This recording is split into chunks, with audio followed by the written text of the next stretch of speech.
South Korea's President Moon Jae-in is in Washington to meet with President Trump, as plans for a high-stakes summit next month between the U.S.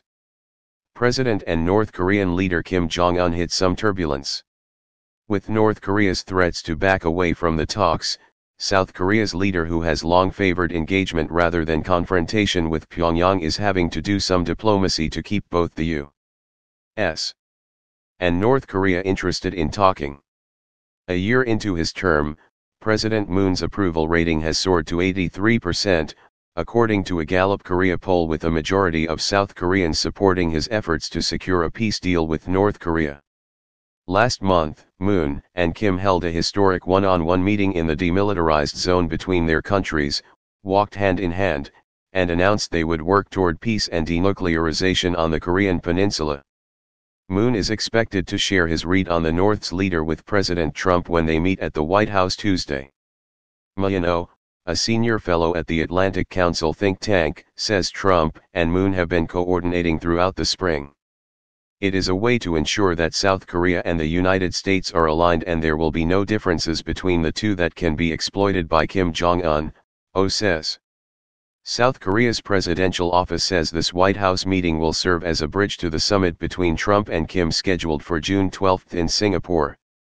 But already, the path to denuclearizing North Korea is getting gummed up. Last week, Pyongyang threatened to cancel the Singapore summit, citing its objection to nearby joint U.S. South Korea military drills, and it rejected U.S. National Security Advisor John Bolton's calls for unilateral denuclearization. Oh says the warning came because North Korea believes its nuclear arsenal means it deserves more respect ahead of talks. Or, it could just be a move from the usual Pyongyang playbook.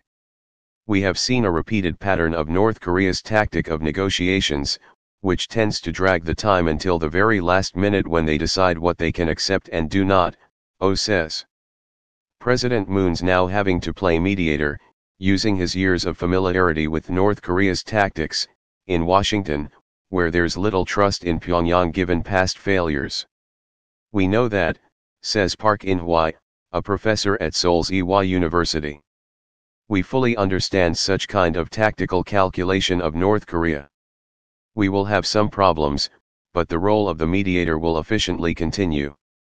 Robert Kelly, a Korea specialist and professor at Pusan National University in South Korea, acknowledges Moon's difficult diplomatic dance.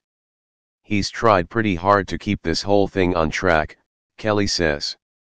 You know he's got some difficult customers to deal with, right? He's got Kim Jong-un and Donald Trump, that's gotta be quite difficult. Kelly says ultimately the problem heading into Singapore is the wide gulf between U.S. objectives and North Korea's. The North Koreans are famous for all kinds of off-the-wall negotiating tactics. So I would like to see this go a little more slowly, so all of this can unfold properly so we can understand all the choices being made. But I don't know that Donald Trump is going to get on top of all this in just 3 weeks, Kelly says. President Moon, the only U.S. ally known to have spent a whole day with Kim, will do his best to help ensure Trump does.